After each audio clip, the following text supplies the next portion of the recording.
നെന്മാറ ഇരട്ടക്കൊലപാതകത്തിൽ പ്രതി ചിന്താമരയ്ക്ക് വധശിക്ഷ വിധിച്ചുകൊണ്ടുള്ള കോടതിയുടെ വിധിപ്പകർപ്പ് മീഡിയ വണ്ണിന്.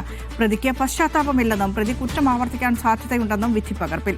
പ്രതി സമൂഹത്തിനാകെ ഭീഷണിയാണ്. പ്രതിക്ക് പരോൾ ലഭിച്ചാൽ കൊല്ലപ്പെട്ട ബന്ധുക്കളുടെയും സാക്ഷികളുടെയും സുരക്ഷ ഉറപ്പാക്കണമെന്നും നിർദ്ദേശം. അവസാനഘട്ടത്തിൽ കാണിച്ച കുറ്റബോധം മുതലക്കണ്ണീരെന്നും വിധിന്യായത്തിൽ. സലാം മുഹമ്മദ് കൂടുതൽ വിശദാംശങ്ങൾ നൽകും. സലാം, എന്തൊക്കെയാണ് വിധിന്യായത്തിന്റെ വിശദാംശങ്ങൾ? വിധിന്യായത്തിന്റെ വിശദാംശങ്ങളാണ് ഇപ്പോൾ ലഭിച്ചിരിക്കുന്നത്. അതിൽ തടഞ്ഞുവെച്ച കുറ്റത്തിന് 5000 രൂപ പിഴയും 1 മാസം തടവും ഈ വധശിക്ഷ കൂടാതെ 10 ലക്ഷം രൂപ നേരത്തെ വിധിച്ച 20 ലക്ഷം രൂപ പിഴ കൂടാതെ വിധിച്ചിട്ടുണ്ട്. അതോടൊപ്പം തന്നെ പിഴ ഒടുക്കിയില്ലെങ്കിൽ 10 ദിവസം അധിക തടവാണ് കോടതി വിധിച്ചിരിക്കുന്നത്. പ്രതിക്ക് പരോൾ ലഭിച്ച കൊല്ലപ്പെട്ടവരുടെ ബന്ധുക്കളുടെയും സാക്ഷികളുടെയും സുരക്ഷ ഉറപ്പാക്കണം.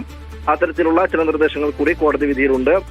പ്രതിക്ക് പശ്ചാത്താപമില്ല, തന്റെ പ്രവൃത്തി ന്യായീകരിക്കുന്ന നിലപാട് തുടരുകയാണ് പ്രതി ചെയ്തത്. ഒരു കവളിൽ അടിച്ചാൽ മറ്റേ കവളിൽ അടിക്കുമെന്ന തരത്തിലുള്ള പ്രതികരണങ്ങളൊക്കെ കോടതിയിൽ നേരത്തെ പ്രതി നടത്തിയിരുന്നു. ഇതൊക്കെ തന്നെ മനംമാറ്റത്തിന് യാതൊരു സാധ്യതയുമില്ല എന്നുള്ളതാണ് തെളിയിക്കുന്നത്. പ്രതി കുറ്റം ആവർത്തിക്കാൻ സാധ്യതയുണ്ട്. പ്രതി സമൂഹത്തിനാകെ ഭീഷണിയാണ്. ഈ കാര്യങ്ങളൊക്കെ തന്നെ പരിഗണിച്ചുകൊണ്ടാണ് കൂടാതെ പ്രതിയുടെ മുൻകാല ക്രിമിനൽ പശ്ചാത്തലം കൂടി പരിശോധിച്ചുകൊണ്ടാണ് അപൂർവങ്ങളിൽ അപൂർവമായ ഒരു കേസായി കോടതി ഇതിനെ കണ്ടത്. പ്രതി അവസാന ഘട്ടത്തിൽ ഡിഫൻസ് കൗൺസിലിന് മുന്നിൽ വികാരാധീനനായതും പശ്ചാത്താപമുണ്ടെന്ന് പറയുന്നതൊക്കെ മുതലക്കണ്ണീരായി മാത്രമേ കാണാനാകൂ. അങ്ങനെയുള്ള വിശദമായ വിധിപ്പകർപ്പാണ് ഇപ്പോൾ ലഭിച്ചിരിക്കുന്നത്. അതിൽ നേരത്തെ 20 ലക്ഷം രൂപ പിഴ ഇട്ടു എന്നുള്ളതായിരുന്നു. അത് ഓരോ കേസിലും 10 ലക്ഷം രൂപ വീതമാണ്. അതായത് സുധാകരനെ കൊന്ന കേസിൽ 10 ലക്ഷം രൂപ, ലക്ഷ്മിയെ കൊന്ന കേസിൽ 10 ലക്ഷം രൂപ, അങ്ങനെ ആകെ 20 ലക്ഷം രൂപ പിഴയാണ് കോടതി ഇട്ടിരിക്കുന്നത്. ഇത് ബന്ധുക്കൾക്ക് നൽകണം എന്നുള്ളത് കൂടിയാണ് വിധിന്യായത്തിലുള്ളത്. നിമിഷം.